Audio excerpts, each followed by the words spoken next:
नहीं चलेगी, की गुंडागर्दी नहीं चलेगी, मनमानी नहीं चलेगी। Justice! Justice! Justice! Justice! Justice! Justice! अस्सलाम वालेकुम। जैसा कि आप यहाँ पे देख रहे हो, ये यहाँ पे सारे लॉ स्टूडेंट्स से डिपार्टमेंट ऑफ लॉ और एफिलेटेड कॉलेजेस से सारे सेमेस्टर्स, इनकी यही डिमांड है कि हमारा एग्ज़ाम ऑनलाइन होना चाहिए। क्योंकि अफसोस हमें यहाँ पे कहना पड़ रहा है, कुछ दिन पहले डिपार्टमेंट की तरफ से डेट शीट आया कि आपका एग्ज़ाम ऑफलाइन होगा 6 दिसंबर से, जिसके लिए हम रेडी नहीं है। क्योंकि यहाँ पे कोविड का सिचुएशन, अभी कोविड केसेस भी आ रहे हैं, ज़्यादा आ रहे हैं कोविड केसेस। तो उस सब को देखते हुए हमने डिमांड रखी थी कि हमारा एग्ज़ाम ऑनलाइन होना चाहिए।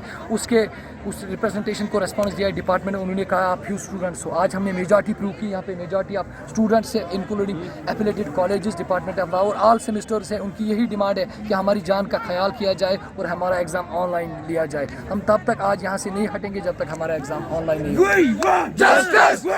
Justice! We want Justice! We want Justice! तानाशाही नहीं चलेगी, तानाशाही नहीं चलेगी, We want Justice! We want Justice!